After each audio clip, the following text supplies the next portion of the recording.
बिना लाग लपेट के, बिना भूमिका के सीधे बड़ी खबर मैं आपको बताने जा रहा हूं। ईवीएम को लेकर के विपक्षी गठबंधन ने, इंडिया गठबंधन ने प्रस्ताव पास कर दिया है। कल इंडिया गठबंधन की बैठक में ईवीएम को लेकर के प्रस्ताव पेश हो गया है और आखिरकार पूरे देश में जो आवाज उठ रही थी, उस आवाज को सुनने का काम विपक्ष ने अब जाकर के किया है। यह प्रस्ताव देखिए आप, ईवीएम को लेकर के विपक्षी गठबंधन, इंडिया गठबंधन की तरफ से जो प्रस्ताव पेश हुआ है, उसमें सीधे तौर पर जो लाइनें लिखी हैं, सीधे तौर पर जो बातें कही गई हैं, वो निश्चित तौर पर चुनाव आयोग के लिए भी और खुद बीजेपी और मोदी सरकार के लिए भी एक तरह से कटघरे में खड़ा करने वाला है।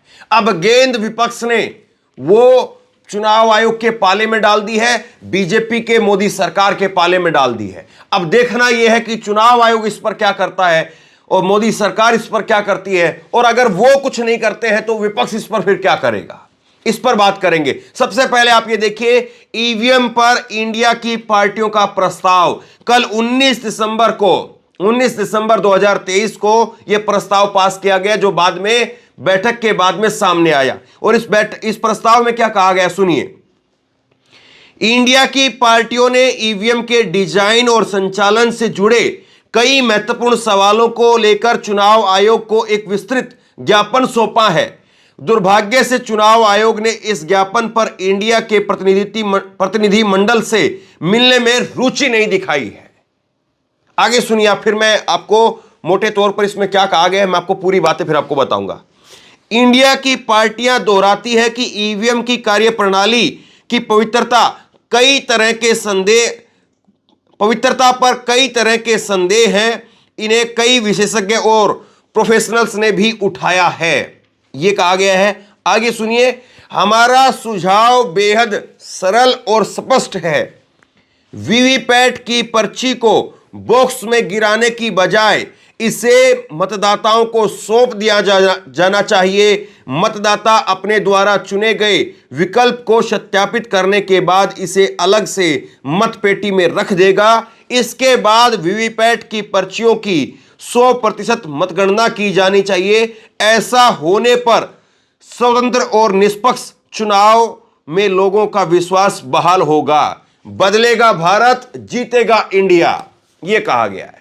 अब क्या कह रही है विपक्षी पार्टियां?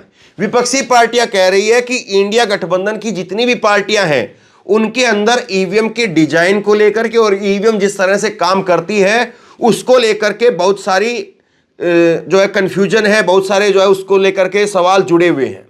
ये इंडिया गठबंधन की तरफ से कहा गया। लेकिन इस बात को लेकर के जब विपक्षी पार्टियों का एक समूह चुनाव आयोग से मिलता है तो चुनाव आयोग उनसे मिलने के लिए रुचि नहीं दिखाता है।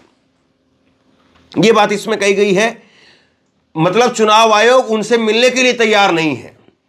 अब इंडिया गठबंधन की पार्टियों ने कहा है कि ईवीएम की जो कार्यप्रणाली है, ईवीएम का जो काम करने का तरीका है, वो अपने आप में सवालों के घेरे में है। और कई एक्सपर्ट ने, विशेषज्ञों ने इस बात को उठाया है। उन्होंने बताया है कि हां, ईवीएम के अंदर क्या गड़बड़ी हो सकती है। आगे सुनिए, वो कह रहे कि हमारा सुझाव सरल और बेहद स्पष्ट है। मतलब कि हम बिल्कुल साफ साफ शब्दों में कह रहे हैं, आपको करना क्या है, आपको यह करना है कि वीवीपैट में पर्ची गिरने की बजाय उसे मतदाता को सौंप दिया जाए और मतदाता उस पर्ची को एक बॉक्स में रख देगा और वीवीपैट की पर्चियों का 100% मतगणना की जाए। यह है लाइन समझने वाली। यह कह रही है विपक्षी पार्टियां, इंडिया गठबंधन की पार्टियां इस बात को कह रही है कि ईवीएम से बटन दबाते हैं, उसके बाद वीवीपैट में पर्ची निकलती है, उस पर्ची को वोटर के हाथ में दे दिया जाए ताकि वोटर देख ले कि यहां पर मैंने कांग्रेस का बटन दबाया, कांग्रेस की पर्ची निकल करके आई, बीजेपी का बटन दबाया, बीजेपी की पर्ची निकल करके आई। और उस पर्ची को वो अलग से एक बॉक्स के अंदर, जैसे पहले बैलेट बॉक्स की व्यवस्था होती थी बैलेट पेपर के टाइम पर, उस बॉक्स में वो डाल देगा और चुनाव जब हो जाएंगे तो ईवीएम की भी गिनती कराई जाए और वो जो पर्चियां होंगी उन पर्चियों की भी गिनती कराई जाए। तब जाकर के जो है वो साफ हो जाएगा कि किसी वार्ड के अंदर, किसी बूथ पर अगर 1000 वोट है तो वो 1000 वोट ईवीएम में किस पार्टी के निकल रहे हैं और 1000 वोट उन पर्चियों में किस पार्टी के निकल रहे हैं। अगर 700 वोट कांग्रेस को डले हैं और 700 पर्चियां अगर निकल गई तो मामला क्लियर है, मामला साफ है। और अगर ईवीएम में 700 वोट बीजेपी के दिखा रहा है और पर्चियों में 300 वोट ही 300 पर्चियां ही बीजेपी की मिल रही है तो मामला इसका मतलब खटाई में है, मामला फिर जो है वो फंसा हुआ है। यह सीधे स्पष्ट तरीके से यहां पर विपक्षी गठबंधन की तरफ से कहा गया है। अब बताइए इस मांग में क्या जो है वो चुनाव आयोग के लिए और मोदी सरकार के लिए दिक्कत की बात है। आपको कुछ नहीं करना है, आपको कोई और संसाधन नहीं लेकर के आने हैं, उसी तरीके से चुनाव होगा जिस तरीके से चुनाव हो रहा है। केवल यह होगा कि इधर ईवीएम में हम बटन दबाते हैं, वीवीपैट में एक पर्ची आती है, 7 सेकंड के लिए दिखाई देती है और वो पर्ची गिर करके अंदर चली जाती है।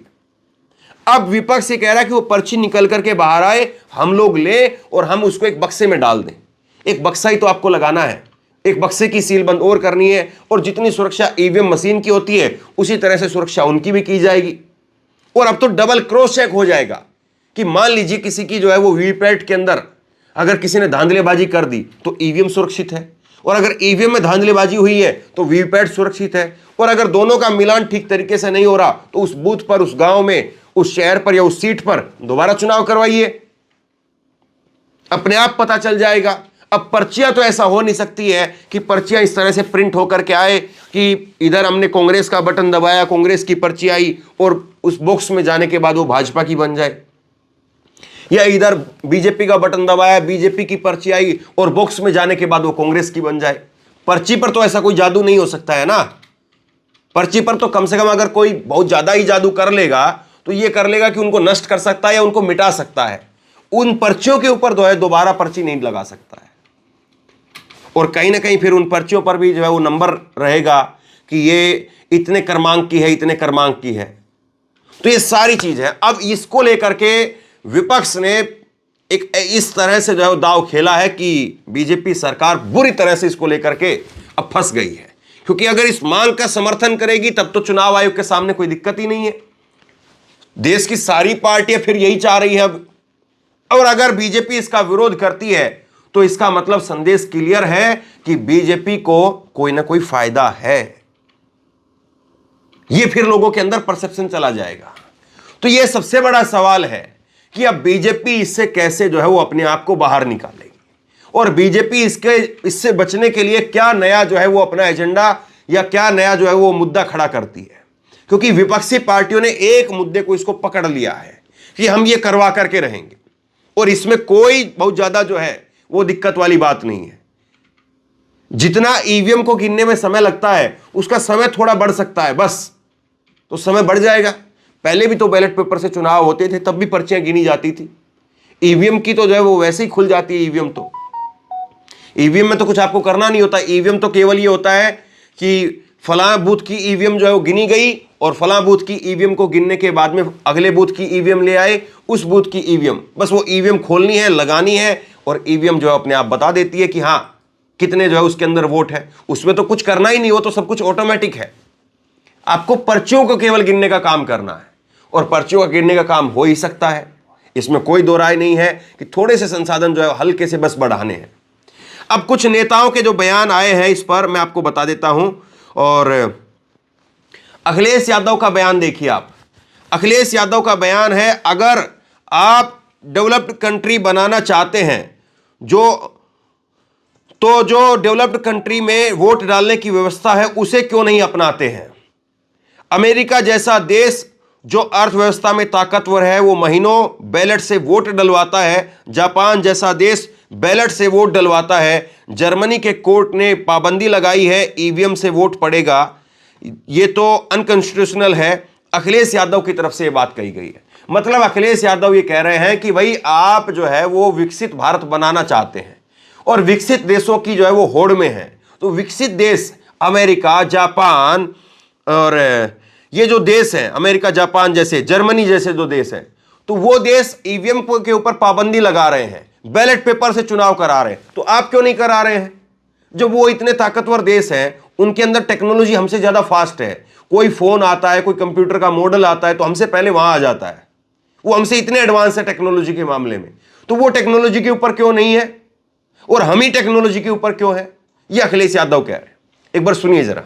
जानते नहीं है आप पत्रकारिता है तो ठीक से करें पत्रकारिता, और किसी की बात को ये ना कहें। समाजवादियों ने कहा कि अगर आप अमेरिका से नकल कर रहे हो, आप डेवलप्ड कंट्री बनना चाहते हो, तो जो डेवलप्ड कंट्री में व्यवस्था है वोट डालने की, उसको क्यों नहीं अपना रहे हो आप? अमेरिका जैसा देश जो अर्थव्यवस्था में ताकतवर है, वो अपने यहाँ महीनों बैलेट से वोट डलवाता है। जापान जैसा देश जहां से ईवीएम कभी बनी, वो बैलेट से वोट डलवा रहा है। जर्मनी का जो सुप्रीम कोर्ट है, उसने ये पाबंदी लगाई कि अगर ईवीएम से मशीन से वोट पड़ेगा तो वो अनकॉन्स्टिट्यूशनल है। ये तीनों बातें जो मैंने कही हैं, इन तीनों बातों पर आप खुद विश्लेषण करिए। और भारत सरकार ये कह रही है कि हम दुनिया में सबसे ताकतवर देश बनने जा रहे हैं और बनना चाहते हैं। तो क्या अविश्वास के साथ आप ताकतवर बनना चाहते हैं? जनता को विश्वास हो और सीक्रेट बैलेट, आज तो ये पता लग जाता है इस गांव में, इस मजरे में वोट किसको मिलने वाला है, किसको पड़ने वाला है। ये सीक्रेट बैलेट कहाँ है वोटिंग? इसलिए समाजवादियों का मानना, मैं आज फिर कहता हूं आपसे, मैं जनता से अपील करूंगा कि समाजवादियों को जिताइए, बीजेपी को हटाइए। बीजेपी के हटने से ईवीएम भी हटेगी। इंडिया गठबंधन में समाजवादियों का प्रस्ताव होगा और जनता से अपील होगी उसके माध्यम से कि देश में ईवीएम हटे, बीजेपी हटेगी तो उससे ईवीएम हट जाएगी। विपक्षी पार्टियां सीधे तौर पर ऐलान कर रही है, सीधे तौर पर कह रही है कि आपको अब ईवीएम पर बदलाव करने पड़ेंगे और वीवीपैट की पर्चियां गिननी पड़ेगी। यह अब विपक्षी पार्टियों का ऐलान यहां पर हो रहा है। कांग्रेस के नेता उदित राज ने कहा है कि ईवीएम हटाना बहुत जरूरी है, वरना बीजेपी देश को खोखला कर देगी। 2024 में अगर देश में चुनाव हुआ तो बीजेपी सत्ता में काबिज रहेगी और फिर निजीकरण, बेरोजगारी, महंगाई, भुखमरी चरम पर होगी। अब समय आ गया है ईवीएम के खिलाफ एक बड़ा आंदोलन करने का। यह उदित राज की तरफ से कहा गया कि अगर 2024 में भी ईवीएम जो है वो नहीं हटाया गया तो फिर बीजेपी आएगी दोबारा से, इसमें कोई दो राय नहीं है। और बीजेपी प्राइवेटाइजेशन करेगी, नौकरियां बेची दी जाएंगी, बेरोजगारी, महंगाई वो चरम पर होगी। और इसीलिए ईवीएम के खिलाफ एक बड़ा आंदोलन, देशव्यापी आंदोलन करने का समय आ गया है। स्वामी प्रसाद मौर्य का बयान है, मैं दावे के साथ कह सकता हूं कि बीजेपी ईवीएम का दुरुपयोग कर चुनाव जीत रही है। यह जीत मोदी या मोदी के करिश्मे की नहीं है, बल्कि ईवीएम के दुरुपयोग की है। ईवीएम का दुरुपयोग नहीं हुआ तो 2022 के नहीं हुआ होता तो 2022 के विधानसभा चुनाव में यूपी से ही बीजेपी का सुपड़ा साफ हो गया होता। यह स्वामी प्रसाद मौर्य ने कहा है कि यह मोदी या मोदी का कोई करिश्मा वगैरह नहीं है, यह सीधे तौर पर बीजेपी का करिश्मा है। और बीजेपी जो है वो ईवीएम के सहारे अपनी नैया को पार लेकर के जा रही है। यह बात जो है वो यहां पर विपक्ष की तरफ से बार बार कही जा रही है और इसको लेकर के विपक्षी नेता जो है वो बार बार यहां पर अपनी आवाज उठा रहे हैं ईवीएम को लेकर के, कि यहां पर ईवीएम को लेकर के बदलाव होना चाहिए। एक बात जरा और आप देखिए, कई सारी तस्वीरें वायरल होती हैं, हर चुनाव में वायरल होती हैं तकरीबन।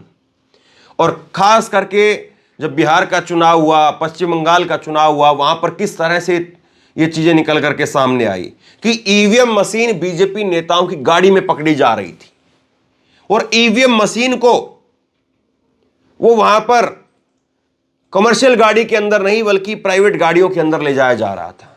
चुनाव आयोग अगर गाड़ियां बाहर से लेता भी है और खास करके जिस गाड़ी में ईवीएम जानी रहती है तो उसमें कमर्शियल गाड़ियों का ही प्रयोग करता है और गाड़ियां रजिस्टर होती है बाकायदा। लेकिन कई बार ऐसी चीजें, ऐसी खबरें निकल करके सामने आई है कि भाजपा नेताओं की गाड़ी देखने को मिली है और उसके बाद में चुनाव आयोग की तरफ से जो है वो जवाब आता है। चुनाव आयोग कहता है कि ये गाड़ी जो है वो इसलिए बीजेपी नेता की है क्योंकि हमारी गाड़ी खराब हो गई थी, पीछे से बीजेपी नेता की गाड़ी आ रही थी और उसमें हमने इस ईवीएम को रख दिया था। अब आप ये बताइए कि कभी कांग्रेस के नेता की गाड़ी नहीं मिलती है, ये संयोग है, इत्तेफाक है, क्या है पता नहीं है। लेकिन अब पूरा विपक्ष लामबंद हो गया है। इस मांग को लेकर के पूरा विपक्ष लामबंद हो गया और पूरा विपक्ष एकजुट होकर के कह रहा है कि ईवीएम को जो है उसकी वजह से, ईवीएम की वजह से बीजेपी जीत रही है। अगर वीवीपैट की सारी पर्चियां गिन ली गई तो बीजेपी की हकीकत सामने आ जाएगी। और यही सारी बात को लेकर के अब इंडिया गठबंधन की बैठक में एक बड़ा ऐलान यहां पर होता हुआ नजर आया है। और निश्चित तौर पर यहां पर जो ईवीएम को लेकर के विपक्षी गठबंधन ने बीजेपी की जो नस दबाने का काम किया है, एक तरह से वो साफ हो गया है। क्योंकि अभी तक विपक्ष के ऊपर भी आरोप लगते रहे कि विपक्ष जो है वो चुनाव के बाद में ईवीएम को लेकर के बार बार उसकी तरफ से खबरें आती हैं, सत्ता पक्ष कहता है कि ईवीएम को लेकर के विपक्ष रोना रोता है, लेकिन ईवीएम को लेकर के ठोस तरीके से कभी कोई आवाज नहीं उठाई जाती है। यह बार बार सत्ता पक्ष कहता रहा है, लेकिन अब कम से कम जो है वो सत्ता पक्ष को एक तरह से विपक्ष ने फंसा जरूर दिया है। मोदी सरकार को इंडिया गठबंधन ने फंसा जरूर दिया है कि ईवीएम के अंदर हम ये बदलाव चाहते हैं, हम पर्ची जो है अपने हाथ में चाहते हैं, इस मांग पर आप हमारे साथ में हैं या नहीं है। ये जो है सीधे तौर पर यहां पर इंडिया गठबंधन ने मोदी सरकार को फंसा दिया है। अगर मोदी सरकार विपक्ष की इस मांग के साथ में सहमति जताती है तो इसका मतलब यह है कि चुनाव आयोग को करना पड़ेगा, तत्काल करना पड़ेगा, क्योंकि अभी समय है, अभी दिसंबर चल रहा है, दिसंबर के बाद जनवरी है, फरवरी है, मार्च है, अप्रैल में जाकर के चुनाव होंगे। तो करीब करीब 3.5-4 महीने का वक्त है, 3.5-4 महीने, 4 महीने का वक्त कम से कम मोटे तौर पर अगर आप मान करके चलें तो 4 महीने का वक्त तो बहुत होता है। और शुरुआती जो पहले चरण का चुनाव होगा उसमें अलग जो है वो ईवीएम मशीन चाहिए होती है, और उसके बाद में जो बाकी चरण का चुनाव होता है, 8वें चरण का, 7वें चरण का, उसमें बाद में चाहिए होती है। तो चरणबद्ध तरीके से चुनाव आयोग इसको लागू कर सकता है। चरणबद्ध तरीके से चुनाव आयोग जो है कुछ नहीं करना है, केवल बुक्स की व्यवस्था बनानी है, बुक्स की व्यवस्था, और आपको वही जो है वो अपनी जो मतगणना है उसमें थोड़ा सा फेरबदल करना है, बस। इसके अलावा कुछ नहीं करना है। कम से कम देश के सामने साफ हो जाएगा कि मोदी लोगों के वोट से जीतते हैं या मोदी ईवीएम से जीतते हैं। यह बात साफ हो जाएगी, और इस बात को जब साफ कर दिया जाएगा, जब लोगों के जहन में यह बात साफ हो जाएगी कि हां मोदी ईवीएम से जीत रहे हैं या मोदी लोगों के वोट से जीत रहे हैं, तो चुनाव आयोग के ऊपर भी जो सवाल उठते हैं, देश में पारदर्शिता को लेकर के जो सवाल उठते हैं, वो सब अपने आप में खत्म हो जाएंगे। तो क्यों नहीं चुनाव आयोग और खुद मोदी सरकार 2 कदम और आगे बढ़ते हुए विपक्ष के इस प्रस्ताव का समर्थन करें और इसको तत्काल लागू करवाया जाए, इसी लोकसभा चुनाव से लागू करवाया जाए। वरना आप समझते हैं कि देश में विपक्षी नेता ये कहते हैं कि यह चुनाव आखिरी चुनाव है, और इस आखिरी चुनाव के तौर पर वो इसको इकट्ठा होकर के पूरी ताकत से और हर तरीके से इसको लड़ना चाह रहे हैं। कहीं से इसमें कोई लीकेज नहीं चाहते हैं, पूरा लीक प्रूफ इस चुनाव को करना चाह रहे हैं। तो बहरहाल विपक्ष इसमें कितना कामयाब हो पाता है, चुनाव आयोग का इस पर क्या जवाब आता है, और अब तो ये ऑफिशियल जो है वो चिट्ठी जारी कर दी गई है, ऑफिशियल प्रस्ताव जारी कर दिया गया है, तो इस पर तो कम से कम चुनाव आयोग को अब जवाब देना ही पड़ेगा। और मोदी सरकार के पास में भी इंडिया गठबंधन का एक समूह जाना चाहिए, उनसे भी तत्काल अपने प्रस्ताव के ऊपर समर्थन या इसका विरोध क्या है उनकी तरफ से उनका स्टैंड, इस बात को क्लियर करवाना चाहिए, ताकि देश देख ले कि कौन इसमें बदलाव के पक्ष में है और कौन अभी भी उसी पुरानी ईवीएम की व्यवस्था पर है। ये फिर लोगों के सामने आ जाए। बहरहाल आप क्या सोचते हैं, विपक्ष ने जो यहां पर मांग रखी है क्या वो सही है, वाजिब है, या आपको लगता है कि नहीं विपक्ष ने जो है वो केवल और केवल इसको मुद्दा बनाने के लिए इस मांग को उठाया है? आपकी राय क्या है, नीचे कमेंट बॉक्स में अपनी राय लिख करके जरूर बताइए। इस वीडियो को खूब शेयर कीजिए, लोगों तक पहुंचाइए, और इसी तरह की तमाम खबरों के लिए ऑनलाइन न्यूज इंडिया को सब्सक्राइब कीजिए। साथ में जो बेल आइकन है घंटी है उसको जरूर दबाइए, ताकि जैसे ही कोई खबर अपलोड करें उसकी नोटिफिकेशन सीधे सबसे पहले आपको मिल सके। अगर ये वीडियो फेसबुक पर देख रहे हैं तो फेसबुक पर हमारे पेज को लाइक कीजिए, फॉलो कीजिए और इस खबर को शेयर कीजिए। आपका बहुत बहुत धन्यवाद।